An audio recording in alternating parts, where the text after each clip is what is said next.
Allá en Villa Elisa, no sé si recuerdan, estábamos compartiendo la cena también. Muchos de ustedes no los conocíamos todavía, José, Cristina, Cristian, María, todavía no los conocíamos, pero hace un año atrás estábamos en Villa Elisa, éramos un grupito muy reducido, creo que éramos 5 personas que estábamos, no más.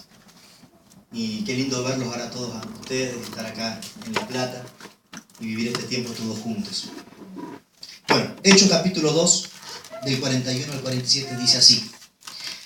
Fue así como los que recibieron su palabra fueron bautizados, y ese día se añadieron como 3.000 personas, las cuales se mantenían fieles a las enseñanzas de los apóstoles, y en el mutuo compañerismo, en el partimiento del pan y en las oraciones. Al ver las muchas maravillas y señales que los apóstoles hacían, todos se llenaban de temor, y todos los que habían creído se mantenían unidos y lo compartían todo. Vendían sus propiedades y posesiones, y todo lo compartían entre todos, según la necesidad de cada uno. Todos los días se reunían en el templo y partían el pan en las casas, y comían juntos con alegría y sencillez de corazón. Mientras alababan a Dios y brindaban ayuda a todo el pueblo, y cada día el Señor añadía a la iglesia a los que habían de ser salvos. ¿Cuántos pueden decir amén? Amén. ¿Cuántos conocían este pasaje? Sí. Es un pasaje bastante conocido, que nos da un paneo general, nos da una muestra. Es como si pudiéramos abrir una ventana en el primer siglo y poder espiar un poquito cómo era la vida cotidiana de la iglesia primitiva. Por eso es un pasaje muy pintoresco, es un pasaje que llena de pasión y de alegría a cualquier hijo de Dios que lo lea. Y yo creo que ninguno de los que está acá en algún momento no leyó esto y haya pensado, Señor, yo quiero que la iglesia sea así. Yo quiero... ¿A cuánto les pasó? En algún momento de la historia leímos, Señor, mira, lo compartían todo, con alegría, con sencillez de corazón. Si alguno tenía una necesidad, se la suplimos. Y cada uno suplía según la necesidad de cada uno. Se hacían milagros, maravillas en medio del pueblo, entonces todos se llenaban de temor. Había una atmósfera de gloria en medio de la iglesia, pero no solamente una atmósfera de gloria, había un ambiente de familia, de unidad, de sencillez. Podemos decir que vivían una vida sencillamente sobrenatural. Era una vida sencilla, eran familia, éramos amigos, éramos una comunidad. Y digo éramos porque somos parte de esta iglesia, ¿sí o no? Somos parte de este cuerpo a lo largo de los años. Y seguimos construyendo este mismo cuerpo. No es otra iglesia, somos nosotros mismos también. Partícipes de este mismo cuerpo espiritual. Éramos todos una unidad en el espíritu, compartíamos todo. Había señales, había manifestación de Dios. Y cada día se añadía el que tenía que ser salvo. Había una vida espiritual que hace que todo aquel que tiene hambre de Dios y que ama la iglesia, que ama el cuerpo de Cristo y que quiere verlo conforme al corazón de Dios, conforme a lo que Dios soñó de la iglesia, va a mirar con un amor especial este pasaje. Ahora, más allá de lo pintoresco y lo agradable de este pasaje y de cómo era el estilo de vida de la iglesia primitiva, hay principios espirituales en estos versículos que acabamos de leer, que son los que quiero resaltar. Porque son principios que nos dan indicios de por qué se manifestaba la vida de Dios como se manifestaba en los tiempos de los apóstoles. Vamos a leer de vuelta, pero vamos a resaltar algunas cosas. Vamos desde el versículo 42. En el 41 dice que se convirtieron 3.000 y el 42 empieza diciendo las cuales se mantenían fieles a las enseñanzas de los apóstoles. Digan conmigo, fieles a las enseñanzas de los apóstoles. Vemos que toda la vida de la iglesia, todo lo que ellos sobreedificaron como cuerpo de Cristo en estos primeros días, en estos frescos tiempos de la iglesia primitiva, todo fue edificado sobre este fundamento, la enseñanza de los apóstoles. Ellos se mantenían firmes, se mantenían fieles sobre un fundamento apostólico. Muchas veces hablamos de que el evangelio es una construcción espiritual, y que la gracia apostólica viene a poner fundamentos firmes para que esta construcción no perezca, sino que esta edificación que llamamos evangelio sea sobreedificada y crezca hasta que, como dijo Daniel, se transforme en un monte que llene toda la tierra. ¿Cuántos quieren eso? Díganme amén. Amén. El apóstol Pablo lo dijo así en 1 Corintios capítulo 3. Él dijo, yo como perito arquitecto puse el fundamento y ahora cada uno vea cómo sobreedifica. Pero vemos que cuando hay un fundamento firme, hay libertad para sobreedificar. ¿Cuánto me están entendiendo? Cuando los fundamentos están firmes, la construcción va a ser segura. Por eso hacemos mucho hincapié, y nos habrán escuchado en este año y pico que hace que estamos caminando juntos, muchas veces citar Filipenses capítulo 3, cuando el apóstol Pablo dice: por lo demás, hermanos, alegraos en el Señor. Para mí no es molesto escribirles sobre las mismas cosas, y para ustedes es más seguro. Para mí no es molesto hablarles lo mismo, y para ustedes es más seguro. Por eso una y otra vez van a escuchar que los mismos principios repetimos, las mismas verdades repetimos, los mismos fundamentos volvemos a poner. Primero, porque para nosotros no es molesto, y segundo, porque para ustedes es más seguro. Porque si el fundamento está firme, como dice Corintios 3, 1 Corintios capítulo 3, y el fundamento es este y no hay otro, es Jesucristo, si el fundamento está firme, entonces la sobreedificación va a ser segura. ¿Cuántos me están entendiendo? Entonces nos maravillamos con el compañerismo que había en la iglesia primitiva, con la vida del Espíritu que se manifestaba en señales, en prodigios, en maravillas. Nos asombramos de la compasión que había en ellos, que brindaban ayuda a todo el pueblo. Nos asombramos del movimiento sobrenatural que hacía que cada día se añadieran los que tenían que ser salvos. Quiero que noten esto, no es que ellos se agarraban la cabeza y decían: ¿cómo hacemos para que la iglesia crezca? ¿Qué estrategia vamos a poner en acción? Y si hacemos un impacto en la plaza. No digo que estas cosas sean malas, pero ellos no tenían que andar desesperados por nada de esto, porque cada día se añadía los que tenían que ser salvos, los que veían la vida del Espíritu en medio de esta gente. ¿Cuántos me están entendiendo? Amén. Pero nos asombramos con todo el fruto de la vida espiritual de la iglesia primitiva, pero tenemos que partir del hecho de que ellos se mantenían firmes en las enseñanzas de los apóstoles. ¿Cuántos me están entendiendo? Versículo 42, las cuales se mantenían fieles a las enseñanzas de los apóstoles, en el mutuo compañerismo y en el partimiento del pan y las oraciones. Quiero que digan conmigo: las enseñanzas de los apóstoles, mutuo compañerismo, partimiento del pan y las oraciones. Esto nos da un indicio de cómo era la vida en el espíritu de la iglesia primitiva.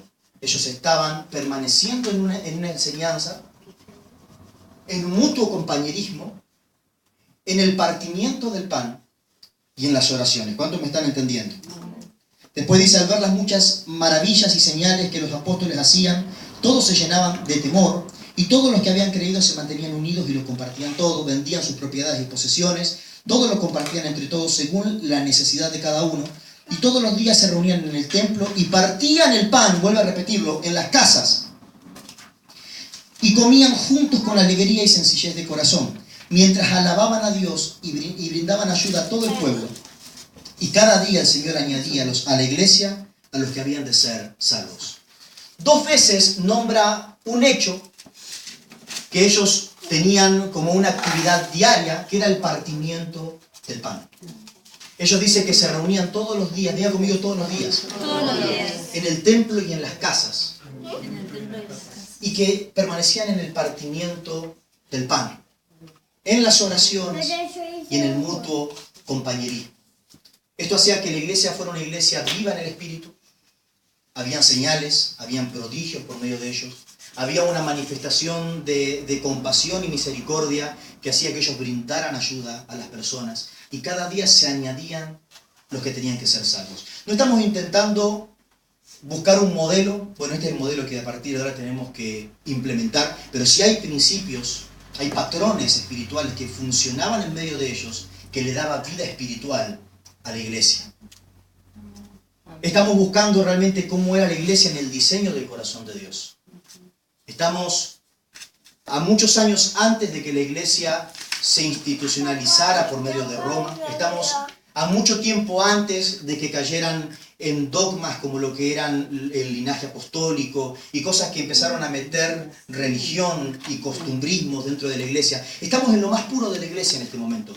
3.000 se convirtieron con la predicación de Pablo y empezaron a vivir este estilo de vida en el espíritu.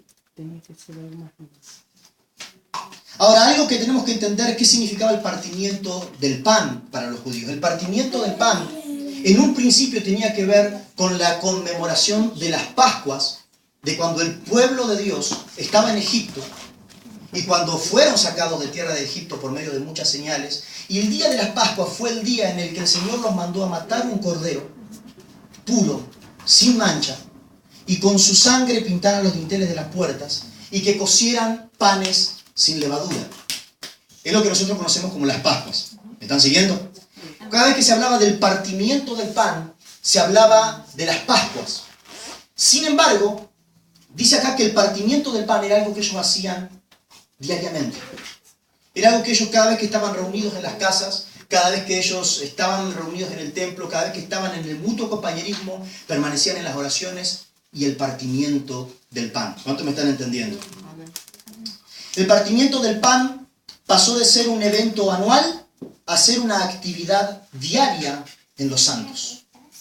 Era algo que ellos hacían una vez al año, y ahora vamos a ver algunos pasajes de la celebración de las Pascuas, aun cuando Jesús se reunió para hacer el partimiento del pan con sus discípulos. Era algo que pasaba de manera anual, pero ahora la iglesia lo vivía de una manera cotidiana. Colosenses capítulo 2, versículo 17, dice así: no permitan pues que nadie los juzgue por lo que comen o beben, o en relación con los días de fiesta, la luna nueva o los días de reposo. Todo esto no es más que una sombra de lo que está por venir, pero lo real y verdadero es Cristo. Necesitamos entender que la Pascua del pueblo de Dios en Egipto, la Pascua que por siglos, hasta que Cristo vino, los judíos, y hasta el día de hoy, los judíos que no aceptan a Jesús como el Mesías, siguen celebrando, es la Pascua que conmemora cuando ellos salieron de la tierra, pero que es una señal de aquel que iba a venir, de aquel que había de venir. ¿Cuánto me están entendiendo? Muchas veces hablamos de esto. Vamos a Hebreos capítulo 10.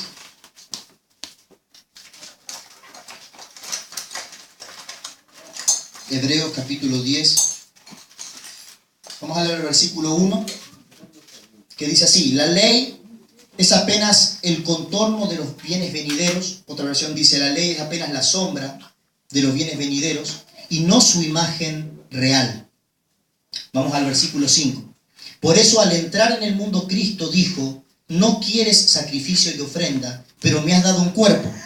No te agradan los holocaustos ni las expiaciones por el pecado. Entonces dije: mi Dios, aquí estoy para hacer tu voluntad, como está escrito de mí en el libro. Al decir primero, Jesús dijo: no quieres ni te agradan sacrificios ni ofrendas, ni holocausto ni expiaciones por el pecado, cosas que se ofrecen según la ley, y luego añadir: aquí estoy para hacer tu voluntad, quita lo primero para establecer esto último. Algo que tenemos que entender es que todas las cosas, y de eso se trata el libro de Hebreos, un libro que sea quien fuera el escritor, se lo escribió para aquellos que volvían a caer en las tradiciones del judaísmo y no entender de que ya había venido lo perfecto, y lo perfecto es Cristo. ¿Cuánto me están entendiendo? Lo que el escritor de Hebreos todo el tiempo busca explicar es que todas las cosas, los ritos, las festividades, el sacrificio en el altar, la quema del incienso, el servicio del sacerdocio en el templo, era sombra y figura de lo que había de venir. ¿Cuánto me están entendiendo? Pero ¿cuándo vino lo perfecto? En Cristo. En Cristo se manifestó todas las cosas que antes eran sombra y figura. ¿Cuánto me están entendiendo? La sombra y figura era para hablar de aquel que se iba a manifestar, pero una vez que el que había de venir se manifestó, dice la palabra que es necesario quitar lo anterior para poner esto último. Jesús dijo: holocausto no quisiste, y empieza a hablar de las tradiciones según la ley. Todo esto no quisiste, pero me diste cuerpo. Aquí estoy para hacer tu voluntad. Y entonces el escritor de Hebreos dice: cuando dice esto no quisiste, pero esto otro vine para hacer su voluntad, él está dando fin a lo anterior para dar inicio a lo nuevo. ¿Cuánto me están entendiendo? Amén. Amén. Ahora vamos a ir un poco más profundo por qué estamos hablando estas cosas. Tenemos que entender que las fiestas, ritos y tradiciones del antiguo pacto eran sombra y figura de lo perfecto que iba a venir. Era una revelación profética. Muchas veces dijimos que todo este libro habla de una sola persona, de Jesucristo. Desde Génesis hasta el Apocalipsis, la Biblia es una revelación de Jesucristo. Lo que los escritores, los profetas, los patriarcas, los reyes, los apóstoles que escribieron la Biblia y cada una de las cosas que leemos en cada libro busca dar una clara imagen de Jesucristo. Desde el Génesis, en el momento en el que Caín ofrece verduras, pero Abel ofrece un cordero inmolado y a Dios le gusta más el cordero de Abel que las verduras de Caín, desde ese momento la Biblia nos está hablando de Cristo. Desde el momento en el que Dios le dice a Eva, voy a poner enemistad entre tu simiente y la simiente de la serpiente, estaba profetizando a Cristo. Desde el momento en el que el pan sin levadura es mandado a ser cocido para ser comido en la Pascua, junto con el Cordero Pascual, la Biblia estaba hablando de Jesucristo. Desde el momento en el que Dios manda hacer un tabernáculo y manda que se sacrifique el cordero puro, sin mancha, todo está hablando de Jesucristo. ¿Cuántos me están entendiendo? Por eso Jesús, cuando aparece a sus discípulos camino de Emaús, dice que paseándolos por las Escrituras, por lo que la ley y los profetas decían, le mostró cómo era necesario que todas las cosas tuvieran su cumplimiento. Y que todas las cosas estaban hablando de Él mismo. ¿Cuántos me están entendiendo? Todo lo que las fiestas, las tradiciones y las costumbres del pueblo judío Dios mandó hacer era porque eran una señal profética del que había de venir.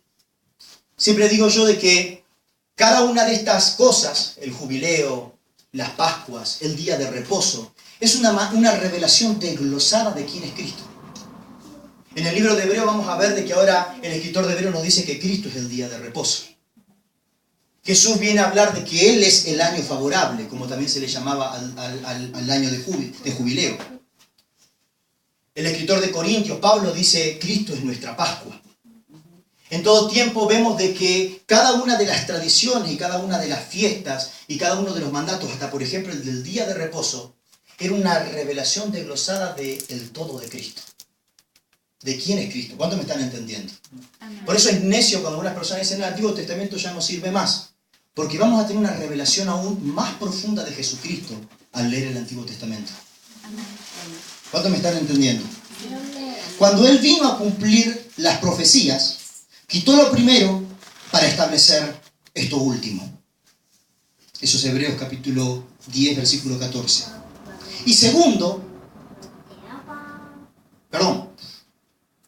cuando Él vino a cumplir las profecías, quitó lo primero para establecer esto último. Esto significa dos cosas. Primero, que la Pascua, como decíamos recién, el jubileo, el día de reposo, etc., se cumplieron y completaron en Cristo. Van a notar que en Hebreos todo el tiempo habla de cuando vino lo perfecto. ¿Quién es el perfecto? Cristo. ¿Y por qué es el perfecto? Porque el otro es la sombra y figura, y Cristo es la sustancia de todas esas cosas. ¿Cuántos me están entendiendo? Él es la manifestación, el cumplimiento de la Pascua, el cumplimiento del día de reposo, el cumplimiento del jubileo. Todas las cosas se cumplieron en Cristo. Amén. Amén. Esto significa dos cosas. Primero, que la Pascua, el jubileo, el día de reposo, etc., se cumplieron y se completaron en Él.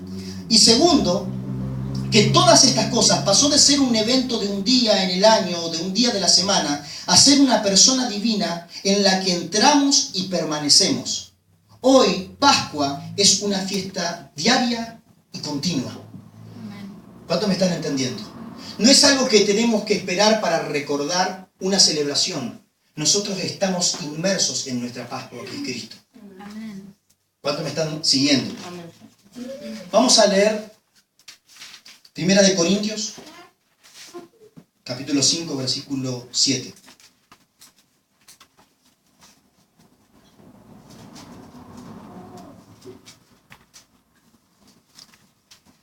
Límpiense de la vieja levadura para que sean una nueva masa, sin levadura, como en realidad lo son. Nuestra Pascua, que es Cristo, ya ha sido sacrificado por nosotros. Acá el apóstol Pablo nos está mostrando de que ya no se trata de una sombra o figura externa, sino de que nosotros tenemos que limpiarnos de la levadura para poder celebrar esta Pascua que es Cristo en nuestra Pascua. Ahora vamos a volver a ese pasaje de vuelta. Vamos a Lucas capítulo 22, versículos del 7 al 20. Lucas 22.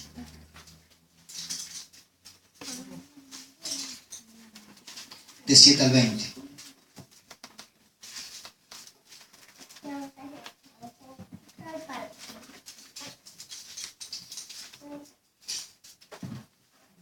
Acá vamos a ver cuando la Pascua sufre una transición. Cuando pasa de ser el recordatorio anual a ser la vida espiritual que todos los días los hijos de Dios iban a vivir de acá en adelante. 22 del versículo 7 dice así: Llegó el día de los panes sin levadura, cuando es necesario sacrificar el cordero de la Pascua.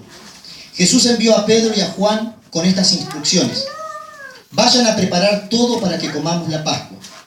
Ellos le preguntaron: ¿dónde quieres que hagamos los preparativos? Jesús les dijo: al entrar en la ciudad, verán ustedes a un hombre que lleva un cántaro de agua, síganlo hasta la casa donde entre. Y díganle al dueño de la casa: el maestro pregunta, ¿dónde está el aposento en donde comerá la Pascua con sus discípulos? Entonces él les mostrará un gran aposento alto, ya dispuesto. Hagan allí los preparativos. Los discípulos partieron y encontraron todo tal y como Jesús se lo había dicho y prepararon la Pascua. Cuando llegó la hora, Jesús se sentó a la mesa y los apóstoles se sentaron con él. Entonces les dijo: ¿cómo he deseado comer con ustedes esta Pascua antes de que padezca? Porque yo les digo que no volveré a comerla hasta su cumplimiento en el reino de Dios. Creo que noten esto primero que Jesús dice. Él se sienta para comer esta Pascua con ellos. Había llegado el día de la Pascua, llegar a este aposento alto. Y Él les dice: ¿cuánto hace que yo quise comer esta Pascua con ustedes antes que padezca? Porque les digo que yo no voy a participar de esta comida hasta que tenga su cumplimiento en el reino de Dios. Quiero que se queden con eso. No volveré a comerla hasta su cumplimiento en el reino de Dios. Y Jesús tomó la copa, dio gracias y dijo: tomen esto y repártanlo entre ustedes, porque yo les digo que no volveré a beber del fruto de la vid hasta que venga el reino de Dios. Luego tomó el pan, lo partió, dio gracias y les dijo: esto es mi cuerpo que por ustedes es entregado. Hagan esto en memoria de mí. De igual manera, después de haber cenado, tomó la copa y les dijo: esta copa es el nuevo pacto en mi sangre, que por ustedes va a ser derramada. Él acá hace una transición en lo que es la cena pascual.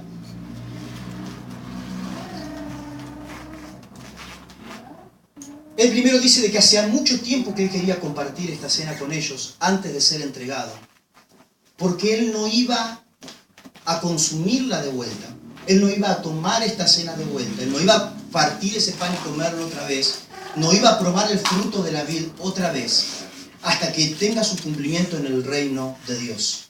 Primero dice hasta que tenga su cumplimiento en el reino de Dios, y después dice hasta que venga el reino de Dios. Esto es muy interesante, porque ¿cuándo es el momento en el que la Pascua tiene cumplimiento? Vemos que cuando ella resucita y se cruza con los discípulos que iban camino de Emaús, dice que él caminó en el camino con ellos, charló con ellos, y cuando llegó la noche, él partió el pan y tomó el vino con ellos. ¿Saben qué significa eso? La Pascua ya había tenido su cumplimiento. No es lo mismo la Pascua que hasta ahora este grupo de judíos había tomado toda su vida a la Pascua que iban a tomar después de esta cena. ¿Cuántos me están entendiendo? Porque ahora Jesús habla de que esta Pascua iba a tener su cumplimiento. Y Él dice algo muy fuerte: cuando venga el reino de Dios. ¿Cuántos me están siguiendo? Amén. Amén. Eso. Ahora vamos a ir un poco más a eso. Noten que dice a cada rato: esto es. La cena del Señor, nuestra nueva cena pascual, no son figuras sin implicancia espiritual. El pacto de las figuras carentes de sustancia es el antiguo pacto. En el nuevo pacto lo importante es que recibamos la sustancia espiritual de lo que proviene de Dios. Esto es muy importante porque cada vez que hablamos de la cena del Señor, no todos, pero muchos van a querer hablar de que no tiene ninguna implicancia espiritual. Que simplemente son símbolos y nada más. Estamos de acuerdo, obviamente el pan es pan y el vino es vino. El pan y el vino, como dice el dicho.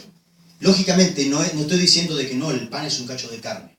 Pero sí no podemos permitir este pensamiento de que no tiene ninguna explicación espiritual. Primeramente, porque si algo va a tener prioridad en el nuevo pacto, y lo van a ver a través de las cartas apostólicas o el libro de Hebreos, es la sustancia por sobre la forma. Todo el antiguo pacto sí son formas sin sustancia. Pero en el nuevo pacto, lo importante es que recibimos la sustancia. ¿Cuántos me están entendiendo? Por eso Jesús habla del cumplimiento de lo que hasta ahora había sido sombra y figura. Pero ahora viene el cumplimiento y yo no la volveré a consumir hasta que venga el reino de Dios y hasta que esta Pascua tenga cumplimiento. De esto mismo se trata el Evangelio. El Evangelio se trata de recibir la impartición de la persona divina de Jesucristo. Vamos a leer Juan capítulo 6, versículo 28.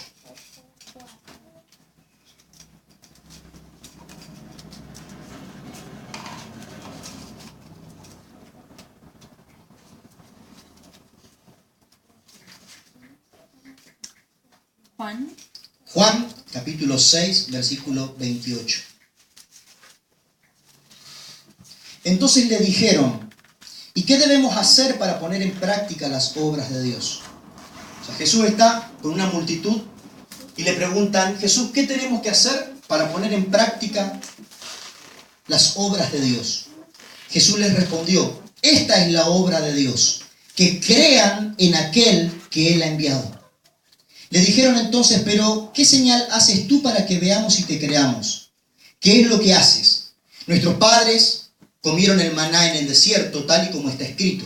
Pan del cielo les dio a comer. Y Jesús les dijo, de cierto les digo, que no fue Moisés quien les dio el pan del cielo, sino que es mi Padre quien les ha dado el verdadero pan del cielo. Y el pan de Dios es aquel que descendió del cielo y da vida al mundo. Le dijeron, Señor, danos siempre este pan. Jesús les dijo, yo soy el pan de vida. El que viene a mí nunca tendrá hambre, y el que en mí cree no tendrá sed jamás. Pero yo les he dicho que aunque me han visto, no creen. Todo lo que el Padre me da vendrá a mí, y el que a mí viene no lo echo fuera. Porque no he descendido del cielo para hacer mi voluntad, sino la voluntad del que me envió. Y esta es la voluntad del que me envió, que de todo lo que Él me dio, yo no pierda nada, sino que lo resucite en el día final. Y esta es la voluntad de mi Padre, que todo aquel que ve al Hijo y cree en Él, tenga vida eterna, y yo lo resucitaré en el día final. Los judíos murmuraban acerca de Él, porque había dicho, yo soy el pan que descendió del cielo. Y decían, ¿acaso este no es Jesús, el hijo de José, cuyo padre y madre nosotros conocemos? Entonces, ¿cómo puede decir del cielo he descendido? Jesús les respondió, no estén murmurando entre ustedes. Y presten atención ahora. Ninguno puede venir a mí si el Padre que me envió no lo trae. Y yo lo resucitaré en el día final. En los profetas está escrito, y todos serán enseñados por Dios. Así que todo aquel que ha oído al Padre y ha aprendido de Él, viene a mí. No es que alguno haya visto al Padre, sino el que vino de Dios, este sí ha visto al Padre. De cierto les digo, el que cree en mí tiene vida eterna. Yo soy el pan de vida. Los padres de ustedes comieron el maná en el desierto y murieron. Este es el pan que desciende del cielo para que el que coma de él no muera. Yo soy el pan vivo que descendió del cielo. Si alguno come de este pan, vivirá para siempre. Y el pan que yo daré es mi carne, la cual daré por la vida del mundo. Los judíos discutían entre sí y decían, ¿y cómo puede éste darnos a comer su carne? Jesús les dijo, de cierto les digo, si no comen la carne del Hijo del Hombre y no beben su sangre, no tienen vida en ustedes. El que come mi carne y bebe mi sangre, tiene vida eterna, y yo lo resucitaré en el día final. Porque mi carne es verdadera comida y mi sangre es verdadera bebida. Vamos a volver a leer eso. Jesús les dijo, versículo 53, de cierto les digo, si no comen la carne del Hijo del Hombre y no beben su sangre, no tienen vida en ustedes. El que come mi carne y bebe mi sangre tiene vida eterna y yo lo resucitaré en el día final. Porque mi carne es verdadera comida y mi sangre es verdadera bebida. El que come mi carne y bebe mi sangre permanece en mí y yo en él. Vuelvo a repetir ese último. El que come mi carne y bebe mi sangre permanece en mí y yo en él. Así como el Padre viviente me envió y yo vivo por el Padre, así también el que me come también vivirá por mí. ¿Alguien diga conmigo el que me come? También vivirá por mí. Vuelvo a leer ese último versículo. Así como el Padre viviente me envió y yo vivo por el Padre, Jesús dice, yo vivo por el Padre, así también el que me come también vivirá por mí. Este es el pan que descendió del cielo. No es como el pan que comieron los padres de ustedes y murieron. El que come de este pan vivirá eternamente. Este es un pasaje que, cuando estamos ajenos a lo que es la tradición de los judíos, para nosotros no es escandaloso, para nosotros no parece ofensivo. Sin embargo, para ellos era altamente ofensivo lo que él les estaba diciendo. Lo que Jesús está confrontándolos y de alguna manera menospreciando lo que fue el pan de que Moisés les dio en el desierto y diciendo que era un pan más importante, es casi tan insultante como cuando le dijo a la mujer samaritana de que él era mejor que el pozo de Jacob. Eran cosas icónicas para los judíos, porque lo que era sombra y figura de lo que había de venir se transformó en prioridad para los judíos.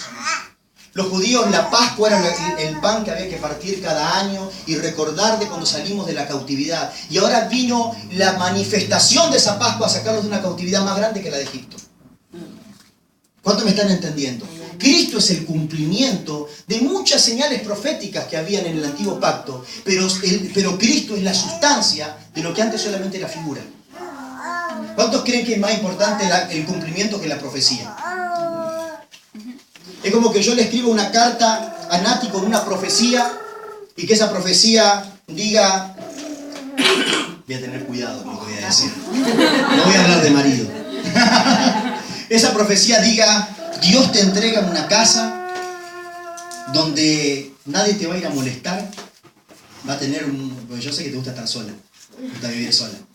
Vas a poder estar todos los días de semana sola en ese lugar y esa sea la figura, sea sombra, figura, sea la profecía. Yo creo que Nati, si después llega a la casa, no va a querer quedarse con la hoja de la profecía. Sin embargo, lo que eran profecías, el pan que caía del cielo era un símbolo profético del pan que iba a venir del cielo. ¿Cuánto me están entendiendo?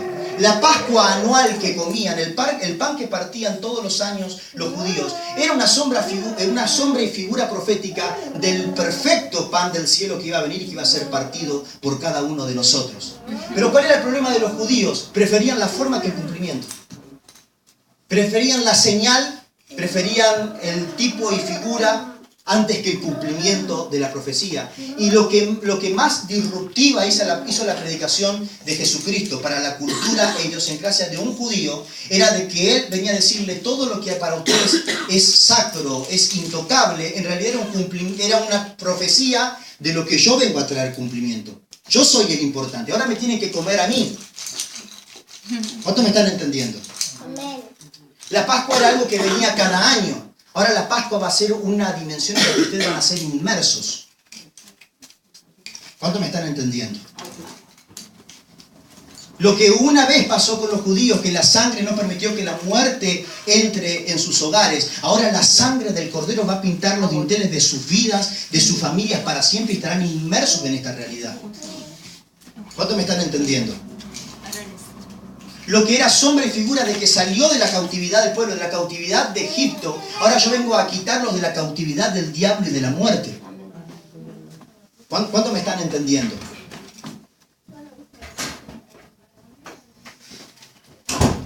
Quiero que vamos a leer el versículo 57. Así como el Padre viviente me envió, yo vivo por el Padre, así también el que me come vivirá por mí. Alguno ahí por ahí se hizo la pregunta, no sé si prestaron atención. Este dice que lo tenemos que comer. No entendían de qué le estaba hablando en términos espirituales. Yo me imagino que alguno habrá dicho este tipo está promoviendo el canibalismo. Ahora quiere que lo metamos, lo cocinemos en un palo y que nos lo comamos. Pero está hablando en términos espirituales. Y es muy fuerte, así como yo vivo y me sustento por el Padre, el que me come a mí de la misma manera vivirá y se sustentará por mí. Muchas veces dijimos, el Evangelio, a diferencia de muchas otras sectas, religiones y creencias, no es la serie de dogmas que me va a llevar al éxito.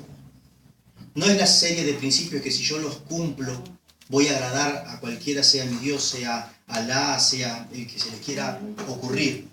Sino que quizás, por lo menos de lo que yo conozco, es la única creencia de que se trata de Dios mismo impartido a la vida de las personas. No es, bueno, todo lo que Jesús hizo lo voy a hacer yo también, sino que es que Cristo mismo sea impartido a mí. Y su vida venga a mi vida y me sustente. ¿Cuánto me están entendiendo? Por eso él dijo, no. Pues le dijeron, ¿cómo hacemos para hacer las obras del Padre? ¿Cómo hacemos para agradar a Dios? ¿Cómo hacemos? Estaban pidiendo el secreto a Jesús. Y él dijo, cómanme. ¿Cuánto me están entendiendo? Ni siquiera es, bueno, péguense a mí y traten de ser lo más parecido a lo que yo soy. Cristo en nosotros es la esperanza de gloria. Cómanme directamente. Reciban la impartición de mi misma persona en ustedes. Mi misma sustancia habitándolos a ustedes. ¿Cuánto me están entendiendo? Por eso él dice que él vino a darle fin a lo anterior para establecer esto último. Porque esto último es más perfecto que lo anterior. Por eso el profeta Ezequiel decía en Ezequiel capítulo 37, un nuevo pacto haré con ustedes, decía el Señor por medio del profeta.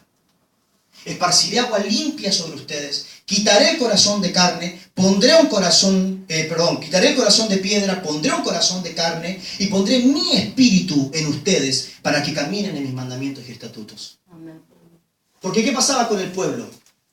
Trataba de apegarse lo más posible a Moisés, trataba de apegarse lo más posible a las festividades. Cuando había que ir a Jerusalén marchando por una festividad, bueno, vamos, pero nunca podían terminar de agradar a Dios.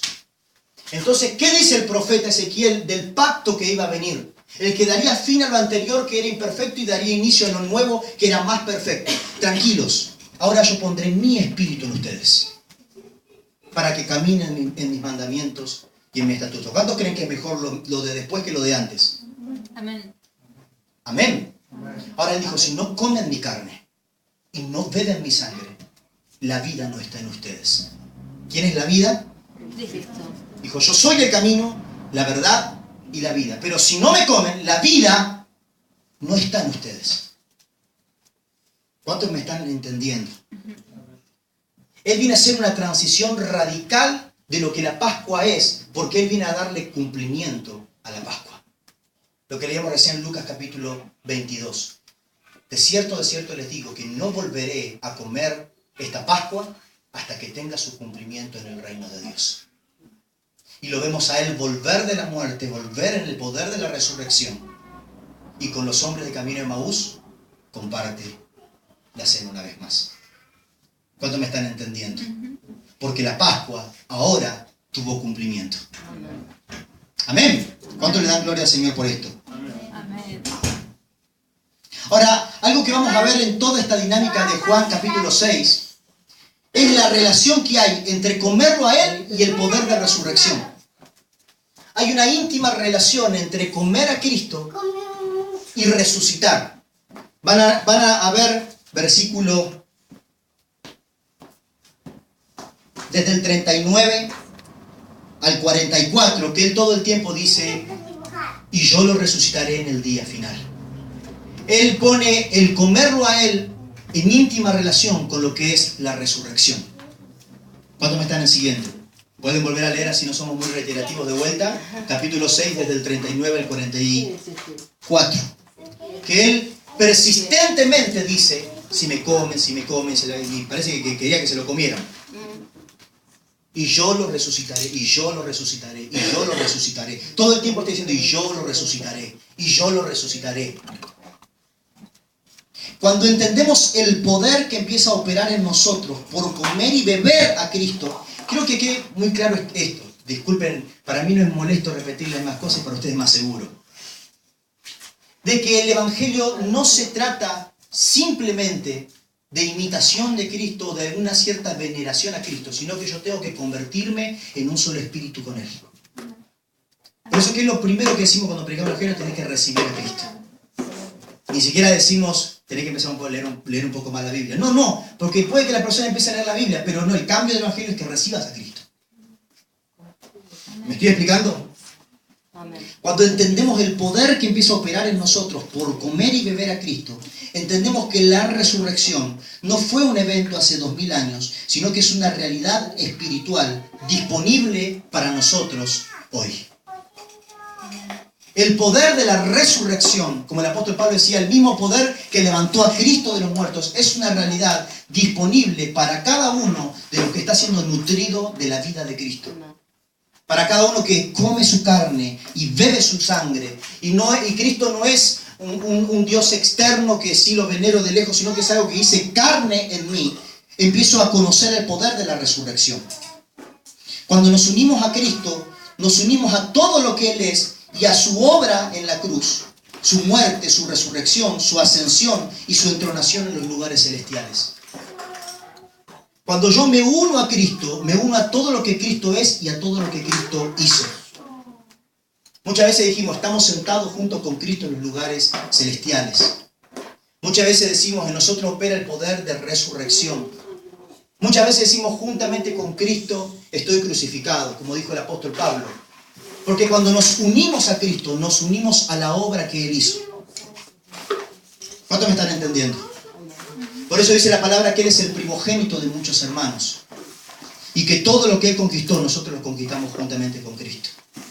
Todo lo que Él ganó, nosotros lo ganamos juntamente con Cristo. ¿Cuántos me están entendiendo?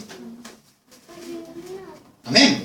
Amén. Vamos a leer Romanos, capítulo 6.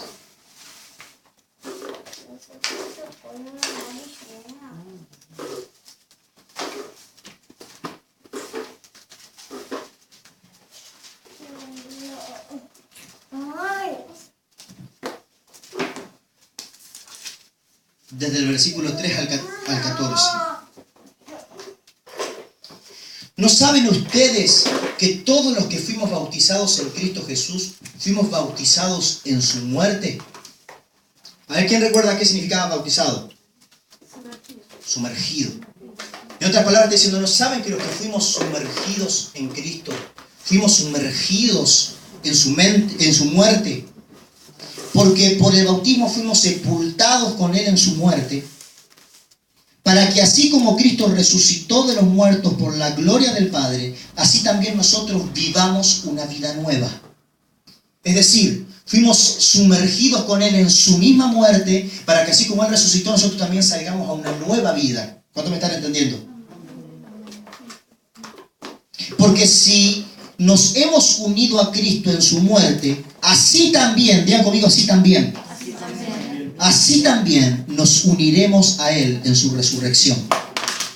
Sabemos que nuestro antiguo yo fue crucificado juntamente con Él, para que el cuerpo del pecado sea destruido, a fin de que no sirvamos más al pecado.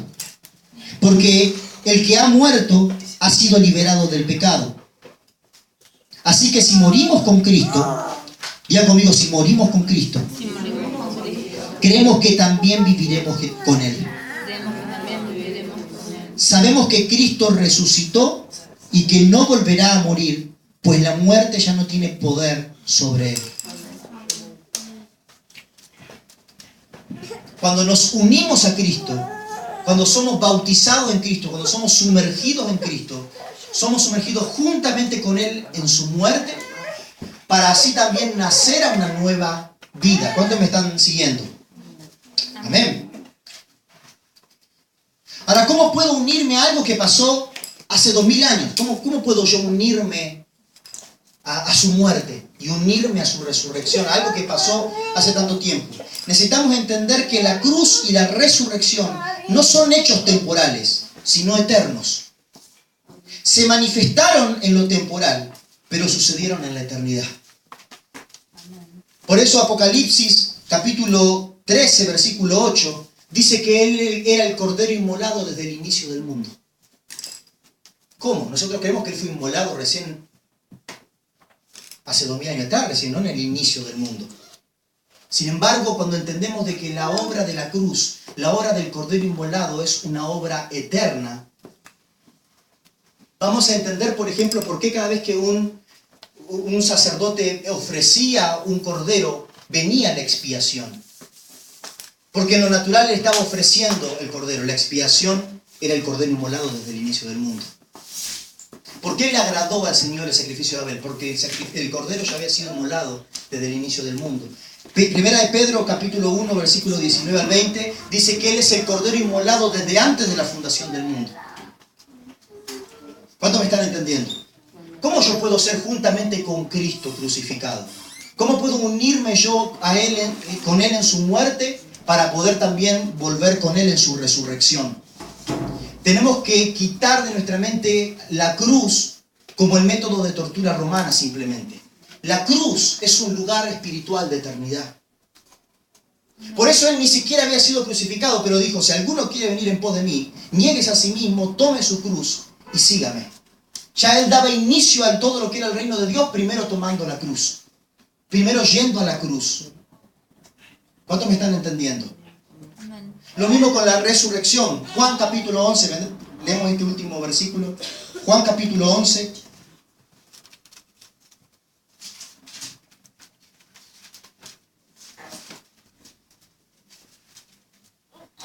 Versículo 17. Cuando Jesús llegó, se encontró con que ya hacía 4 días que Lázaro estaba en el sepulcro. Betania estaba cerca de Jerusalén, como a 15 estadios, y muchos de los judíos se habían acercado a Marta y a María para consolarlas por su hermano. Cuando Marta oyó que Jesús venía, salió a su encuentro, pero María se quedó en casa. Y Marta le dijo a Jesús, Señor, si hubieras estado aquí, mi hermano no habría muerto. Pero también sé ahora que todo lo que le pides a Dios, Dios te lo concederá. Jesús le dijo, tu hermano resucitará. Y Marta le dijo, yo sé que resucitará en la resurrección en el día final. Y Jesús le dijo, yo soy la resurrección y la vida. El que cree en mí, aunque esté muerto, vivirá. Vuelvo a repetir, debemos salir de nuestra mente de la cruz y la resurrección como un hecho histórico. Entender que la cruz y la resurrección son obras eternas que están en Cristo. Por eso podemos, como el apóstol Pablo, ser crucificados juntamente con Cristo. De hecho, no entramos a experimentar ninguna de las verdades del reino de Dios si no pasamos por la cruz. No podemos disfrutar ninguno de los beneficios del reino de Dios si no somos crucificados juntamente con Cristo. Porque solamente el que es crucificado juntamente con Cristo resucita junto con Cristo. Muchas veces creemos que por declarar cosas van a suceder, pero más importante que lo que hablamos es dónde estamos posicionados en el Espíritu. Muchas veces decimos, por el poder de resurrección que levantó a Cristo de los muertos y que está en mí, y declaramos algo y esperamos que suceda. Pero yo solamente camino en el poder de resurrección si fui crucificado junto con Cristo. Podemos declarar verdades, pero no estar posicionados en el lugar espiritual. Si la persona no murió nunca, si la persona no se negó a sí mismo nunca, si nunca fue a la cruz con Cristo, no puede ostentar el poder de la resurrección. No puede evocar el poder de la resurrección. No puede reclamar el poder de la resurrección. ¿Cuánto me están entendiendo? Romanos, lo que leíamos en Romanos capítulo 6. ¿Quiénes son los que se levantan a nueva vida? Los que fueron sepultados con Él en el bautismo. ¿Cuánto me están entendiendo? No estamos hablando del hecho de meter a alguien en el agua, estamos hablando de quien fue sumergido con Él en su muerte. ¿Cuánto me están siguiendo?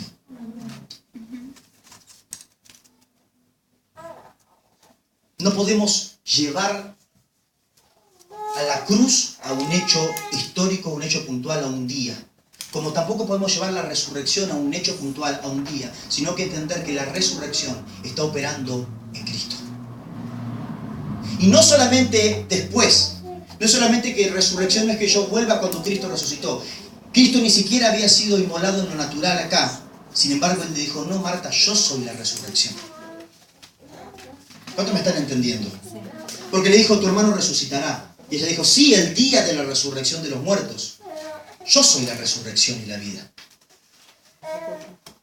¿Cuánto me están entendiendo? Yo soy la resurrección y la vida. El Señor estaba llevando a Marta a algo mucho más profundo. Resurrección. Hoy es el domingo de resurrección, amén. Pero resurrección no fue solamente lo que pasó hace 2000 años atrás. Resurrección tampoco es solamente el día en que todos los muertos van a resucitar. Resurrección es la dimensión en la que camina todo hijo y toda hija de Dios que fue crucificado juntamente con Cristo. Amén. Él te dice así como le dijo a Marta, yo soy la resurrección y la vida. Yo soy la resurrección. ¿Cuántos me están entendiendo? Amén.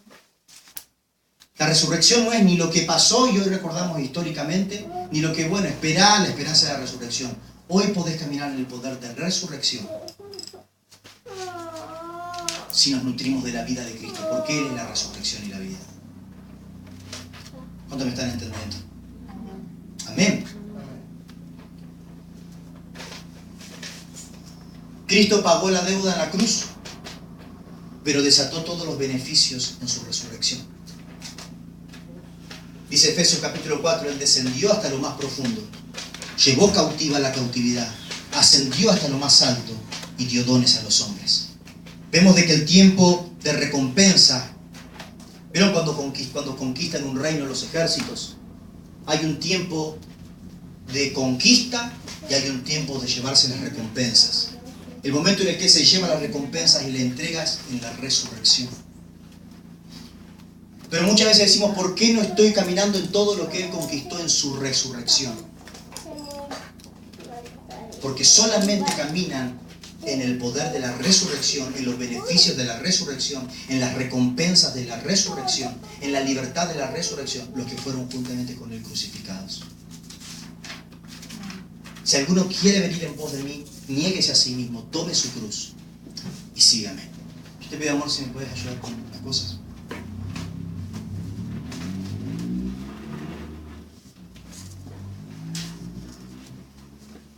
Cerra tus ojos un momento.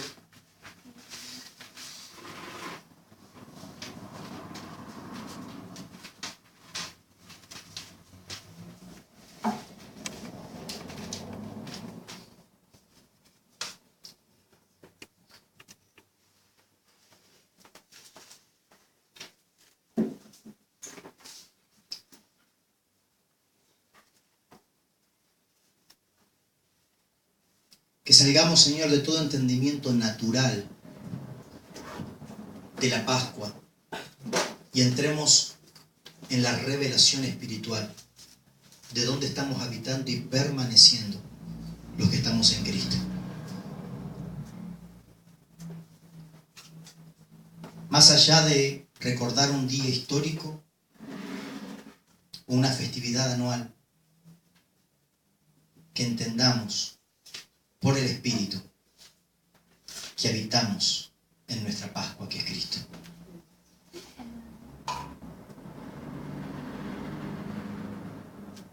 Que entendamos que más que un partimiento simbólico como el que los judíos por años celebraron,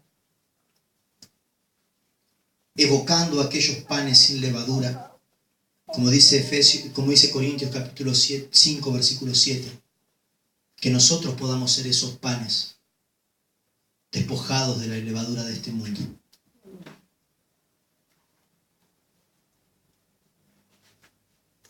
Saben, la levadura inflama toda la masa y es algo que va contaminando toda la masa. 1 Corintios capítulo 5, versículo 7 nos dice cómo celebrar esa Pascua. Cristo, nuestra Pascua, despojándonos de la levadura.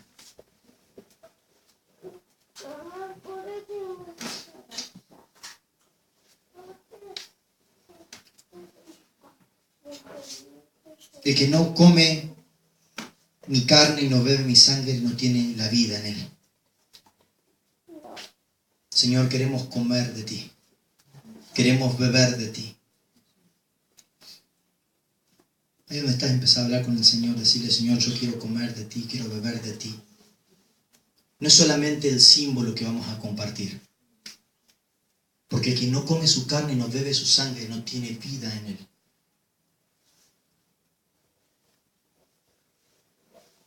Él dio fin al tiempo de los símbolos sin sustancia. Y dio un inicio al tiempo en el que el cumplimiento viene a los hombres. Él es el cumplimiento de la Pascua. Él es tu cumplimiento de la Pascua. Él es la carne impartida a tu espíritu. Él es la sangre del nuevo pacto vertida a tu espíritu.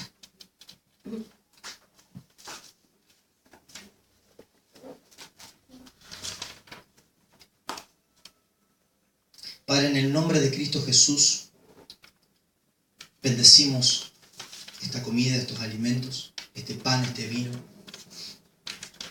Y te damos gracias por tu cuerpo. Gracias por tu cuerpo que fue molido, que fue entregado y que en ti se dio cumplimiento a lo que fue dicho.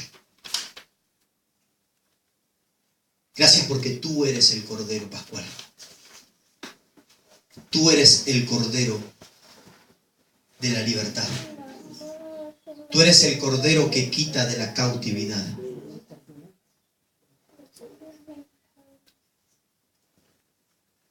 Gracias porque tú eres, como dijo Isaías, el varón de dolores.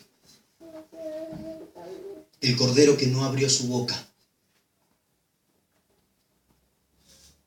Gracias porque la ira por nuestra maldad y nuestras rebeliones fue sobre ti. Espíritu Santo, que esto sea revelado al espíritu de cada uno de los que están en este lugar. A vos te digo, a cada uno de los que están en este lugar, la ira por tu maldad fue sobre su carne. La ira de tu pecado fue sobre él.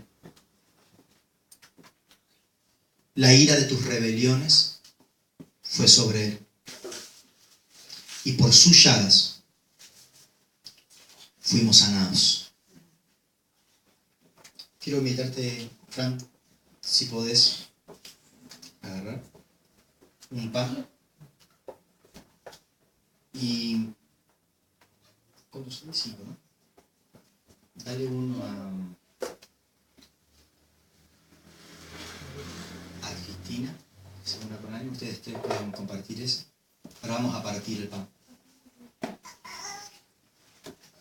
Compartir con alguien más. Pero es muy importante que partamos el pan. Esto es lo que el Espíritu Santo ponía en mi corazón. Que partamos el pan. Agarren uno. Dale uno a Cristian que parta con su familia.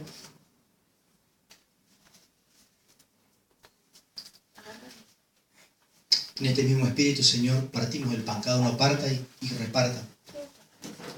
Así como partimos el pan, fue partida la carne de Cristo por cada uno de nosotros.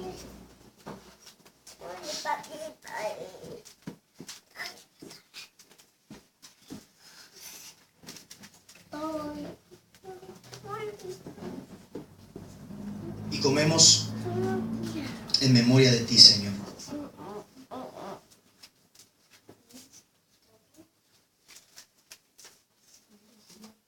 Comemos de tu carne,